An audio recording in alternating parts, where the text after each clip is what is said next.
I'm sure most of us have wondered what it might be like right before we die. Will it hurt? Will we have regrets? Will our lives flash before us? What will our last words be? Here are stories about the last words spoken by people right before they crossed over to the other side. Enjoy.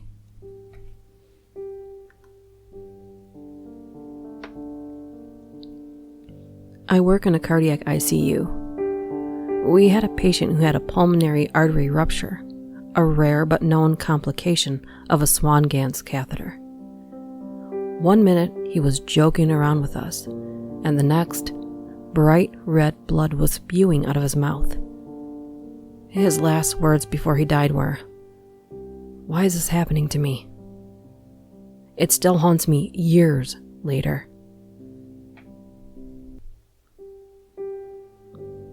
I'm a respiratory therapist and had a vented trach patient in angio have the same thing happen.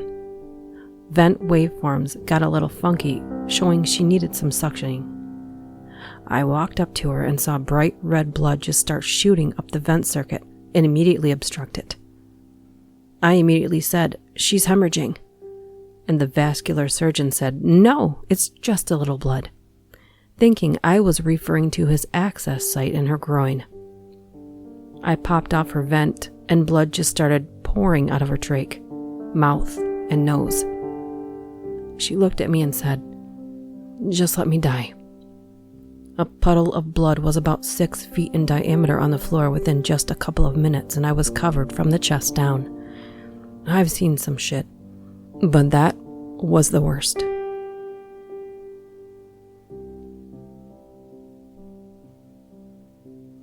I'm a nurse and was previously working at an assisted living community on the dementia Alzheimer's unit. My very favorite patient had been declining pretty steadily, so I was checking on him very frequently. We would have long chats and joke around with each other. But in the last 2 weeks of his life, he stopped talking completely and didn't really acknowledge conversation directed at him at all. I finished my medication rounds for the evening and went to see him before I left. I told him I was leaving for the night and that I'd see him the following day. He looked me in the eyes and smiled so genuinely and said, "You look like an angel." I thought it was so sweet because he had not seemed lucid in weeks. He died the next morning. It really messed with me.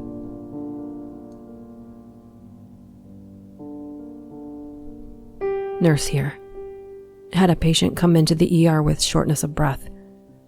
He started deteriorating in the ER and then quite rapidly on the transport up to the ICU. We got him wheeled into his room, replaced the ER lines and tubes with our own, and transferred him from the transport stretcher to his ICU bed. He actually did most of the transfer himself. He didn't say anything, but just before he died, he pleasantly adjusted his pillow, laid his head down, and then his eyes went blank. This man just made himself comfortable before he laid down to die.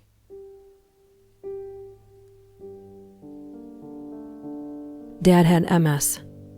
He'd had it since he was 18, diagnosed at 20, married my mom at 24, had me at 29, died 15 days short of 45. 6 months before that, he was put on hospice. He and Mom were discussing funeral arrangements, and my mom jokingly said, "You know, the best thing you could do would be to die on a Wednesday. That way we can have the body prepared on Thursday, the viewing on Friday, and the memorial on Saturday, so more people could come."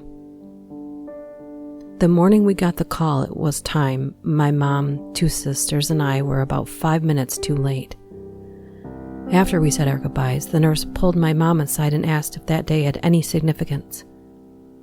It wasn't even 6 o'clock in the morning yet, so Mom doesn't know what day it is, much less if it's important. The nurse tells her it's May 21st. No, nothing comes to mind. The nurse told her the previous day he kept asking what day it was, and they tell him it was the 20th. He looked irritated but accepted it. That morning he asked what day it was. They said, "It's Wednesday, May 21st. He smiled, squeezed his favorite nurse's hand, and was gone almost immediately. It was Memorial Day weekend, and we did just as he and Mom had planned. And despite many friends being out of town for the holiday, we had over 250 people show up at the memorial service, overflowing the tiny church more than it had ever been filled. To his dying day, he was trying to make things easy for our family. Man, I miss him.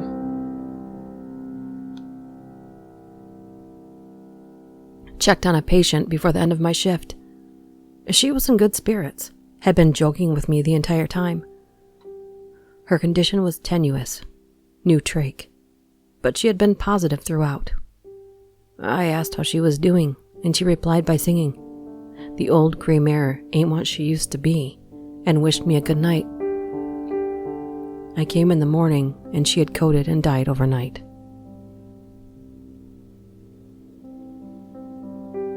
Came into an early shift and was handed over a patient who had been very anxious and had a panic attack overnight. He was anxious all morning, but OBS was all fine, ECG fine. So I asked someone to sit with him to keep an eye on him, reassure him for me. He gets worse, really panicky, heavy breathing. He's on his side in the fetal position. Doctors will be in 10 minutes, so I tell him I'll get to him as soon as they come in, but ask if he'll lie on his back for me to help his breathing. He tells me he won't make it until they get here, and that he won't face the other way. OBS still all fine at this point, but he's more agitated again, so I suggest he move position for comfort, and that's when he says, "I won't make it until the doctors get here. If I turn to face the other way, I'll die." He repeated this to me a few times. He arrested literally as the doctors walked in, and he died on the side he'd been refusing to turn on. I know he knew.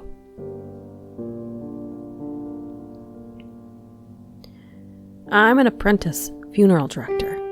Went to a nursing home on a removal, and as we were walking down the hall, one of the patients got antsy and opened the door to his room, saw us walking by with a stretcher. "See you in a few weeks, boys." Guess who we had to pick up the next week? I found one of my comfort measures only patients standing at the side of his bed. It surprised me because he had been mostly unresponsive during my shift. I helped him back into bed, and he asked me why all these people were in his room. He suddenly became quiet again, and I noticed he wasn't breathing. He was at DNR, so there wasn't anything to do to try to bring him back. Looking back, he may have been talking about me and the CNA that was helping me get him into bed, but who knows who or what he was seeing in the last minutes of his life. Still creeps me out a little bit when I think about it. I had a cousin that had cancer and died when he was a little kid. He once asked his mother why all these people visited, and she said, "Because your cousins, aunts, and uncles love you very much and want you to get better." And he answered, "I'm not talking about them. I'm talking about the ones that visit me at night."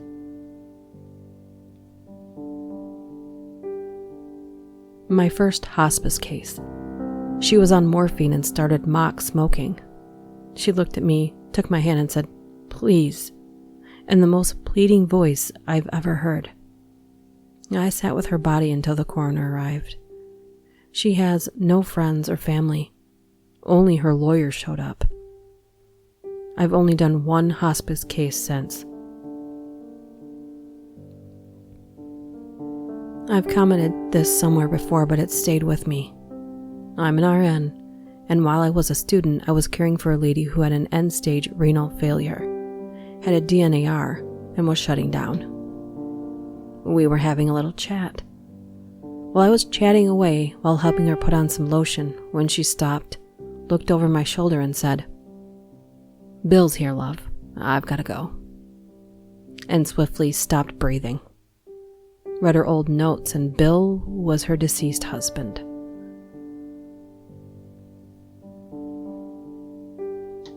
DNR patient was on comfort care, was on a high dose of morphine, and hallucinating. She would alternate between grasping for things not there and trying to climb out of bed. She was too unsteady to walk, so my job was to sit in the room and make sure she was safe. She tried to get up, and I went to ask her what she needed. She grabbed my arm and pulled me toward her face and said very angrily, "Kill me." That one screwed with me for a while. Back when I was a CNA, this one resident fell off a bike for exercise and PT and seized. They came to and became lucid and said, "I think I'm dying." But everyone in the room assured her that wasn't going to happen. She seized up and was dead within minutes. I actually have 3 that stick out in my mind. An 83-year-old woman that said, "My mom's here. Are we going?" Died a few minutes later. Another old lady said, "I think I'm going to die today." We took vitals. Everything seemed fine. She was stable. She had a heart attack a couple hours later. Not her last words, but the last she ever said to me. The last one is definitely the creepiest.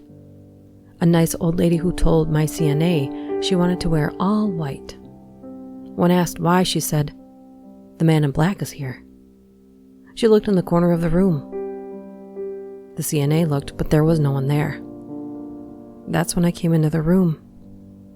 We asked her to describe what she was seeing, and she said, "He's in all black, and he has on a top hat." Then she whispered, "And his eyes are red." While her eyes moved across the room to directly behind the CNA, like she was watching him move closer to us. She died later that night, but it was unexpected. That room creeped me out for a long time after that. I'm an emergency room nurse, and there's one thing that always gets me when patients die. Not what they say, but what their husband, wife, parents say once they're gone. I've had it a few times, but the most memorable man was in his 70s whose wife had just passed away.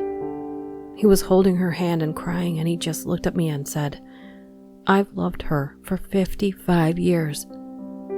She's my whole life. What do I do without her?" Breaks me every time.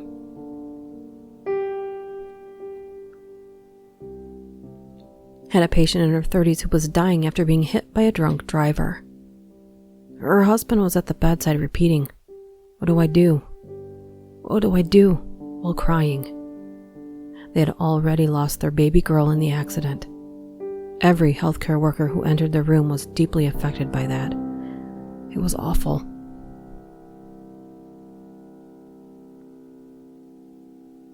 I'm a nurse, in hospital caring for a 40-ish man with a brain tumor, coming in and out of consciousness, not to be resuscitated. His 16-year-old daughter was crying nonstop for 12 hours. His wife, who had been given a few months to prepare herself, was calm and focused on her husband.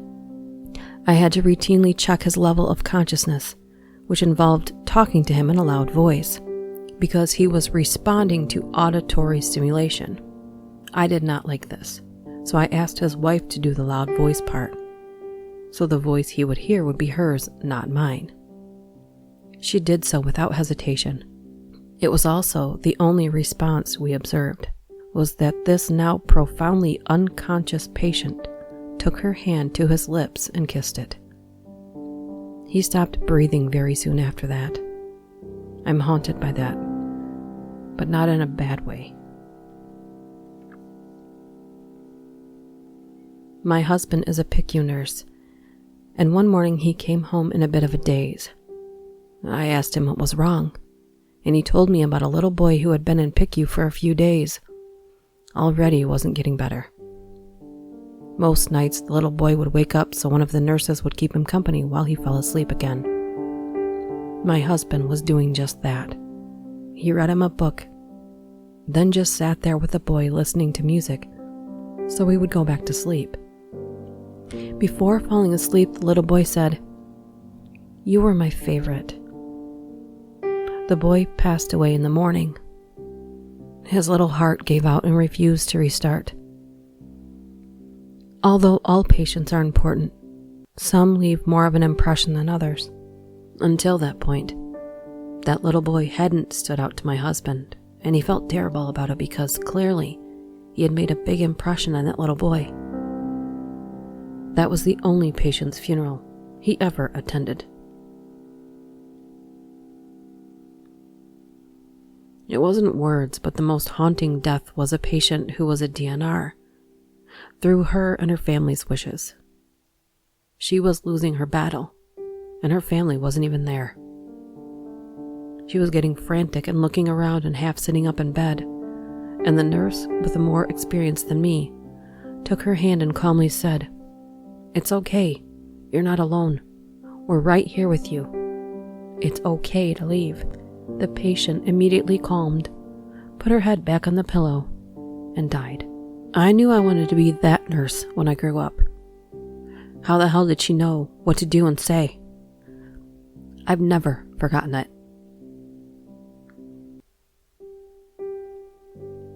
When I was a senior resident, a young man, late 20s, was admitted for pneumonia. He got worse quickly, and I was called to his room to help while on call that night. He was having trouble breathing and needed intubated. I explained all of this to him and that I would sedate him, then get him intubated so we could help him breathe. He agreed. We got everything ready. The last thing he said to me was, "Doc, please don't let me die."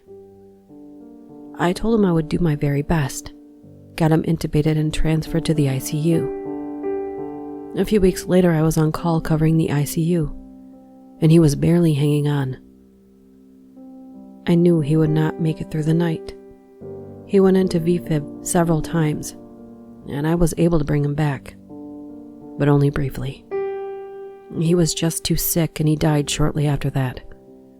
It was horrible talking to his mother and girlfriend, comforting them, knowing his last words he ever spoke were to me saying, "Please don't let me die."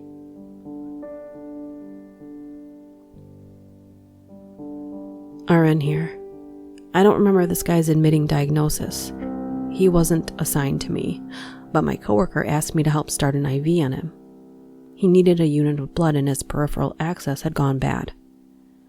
I placed a tourniquet and was ready to stick, and then he looked at me and said, "I'm dying." Immediately went unresponsive. I checked his pupils, watched one dilate and the other constrict. We coded him. He never came back.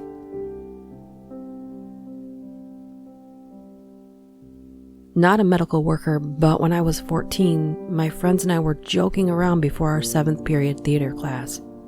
My one friend, who was always a big goof, was playing along with the joke that he and another classmate were breaking up and said, "This relationship is over," then spun around and fell to the floor for dramatic effect. Except it wasn't for dramatic effect, because he actually suffered heart failure and died instantly from an unknown condition. None of us realized it and laughed along. I even picked up his glasses from the floor and put them on to tease about how blind he was. When I tried to give him his glasses back, I was struck by how discolored his face was, and then blood began to pour from his mouth. That's when the screaming started. Absolutely screwed me up as a 14-year-old to realize we could all just drop dead at any moment. My pop died of lung cancer. The last lucid thing he did was wake up just long enough to sing, "Show me the way to go home. I'm tired. I want to go to bed. I had a little drink about an hour ago and it went right to my head." It was really amazing and freaky at the same time. Screw cancer.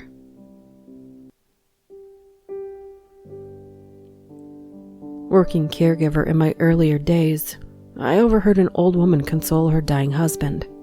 Went like this. Damn it, Jim, you've beat so many things in your life. For heaven's sakes, you can beat that murder charge for that guy you killed. You can beat this. She didn't know I was listening. The man passed away the next day.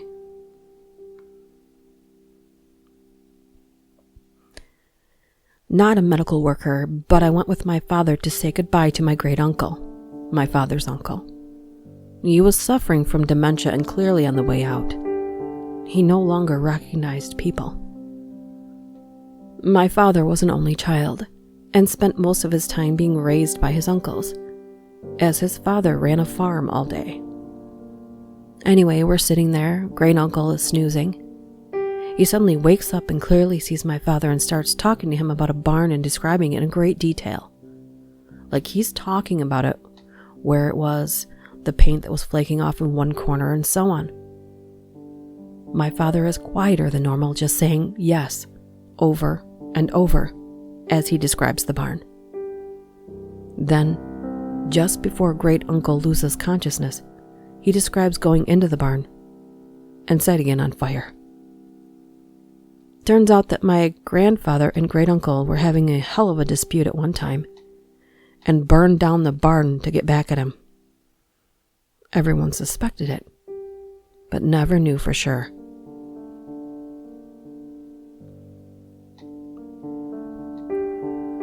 Had a patient on the cardiac ICU during my second month of intern year who had newly diagnosed heart failure, and we couldn't figure out what caused it. He was a healthy guy, in his 60s, did yoga every day and walked a few miles 5 days a week. Genuinely nice guy, which is always a bad prognostic sign. With his heart failure, his heart was so stretched out and not squeezing adequately to provide the blood and subsequent oxygen he needs to the rest of his body. A few nights into his hospital stay, I come in the next morning and discovered that the senior resident had to code him for sustained unstable heart arrhythmia.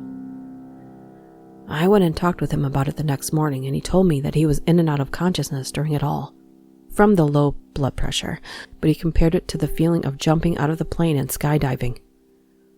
Later that morning, I was checking on him again. He didn't look so good. He goes into arrhythmia again, drops his blood pressure, and is in and out of consciousness. As I'm charging the defibrillator to shock him again, he comes back around too, and briefly asks me if I'm taking him skydiving again, and lets out a nervous laugh before losing consciousness.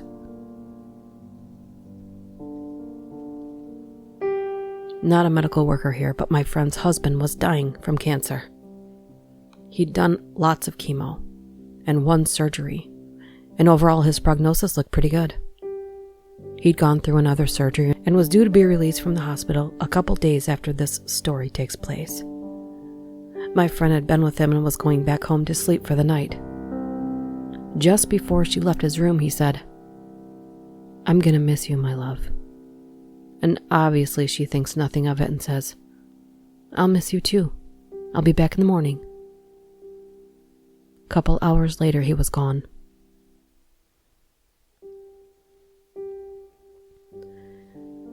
My buddy who went on to be a doctor had an elderly female patient, probably 90 or 100 years old.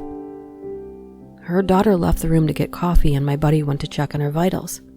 They were normal. Then she woke up, smiled, got teary-eyed. She said, "I knew you'd come back for me. I'm sorry I didn't marry you. My family wouldn't let me. But I will now, I promise." My buddy just held her hand and smiled. She laid back, closed her eyes, and her heart stopped. She had a DNR and was gone, just like that. Her daughter had no clue what she meant. Her husband had been dead for 10 years, and they were married since they were 20. My buddy doesn't know if it's relevant, but we're both black, and maybe she was in love with a black guy a long time ago, because she was looking right at him when she spoke. We just don't know. It was just weird.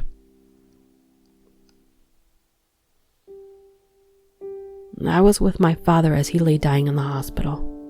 It was a long and emotionally exhausting process, so we kids took turns sitting with him and holding his hand for when he would wake up. He was in and out of lucidity, but just before he went, he opened his eyes, gripped my hand hard, and looked me in the eye and said, "I don't like that guy in the black suit sitting over there in the corner." My blood ran cold, and I quickly looked over my shoulder. There was an empty chair there. I don't know if he was remembering some incident from his past, hallucinating, or if he saw someone more sinister. I didn't mention it to my siblings for years, and even since, they don't like to talk about it.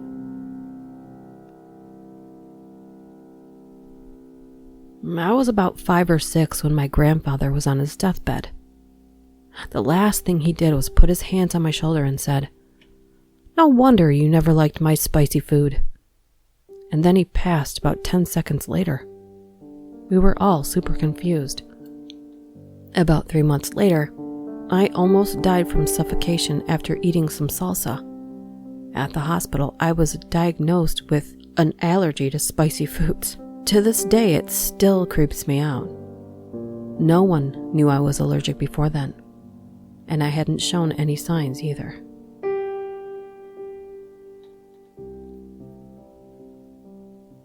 As a pediatrician, I don't hear a lot of last words. What I can never forget is the inconsolable grief-stricken cries of the parents when I tell them their child has passed away. It's the hardest part of my job.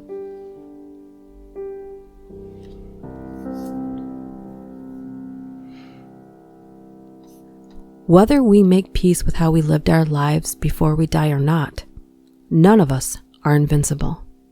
Except, of course, for me. I'm joking, of course. Or am I? Either way, see you next time.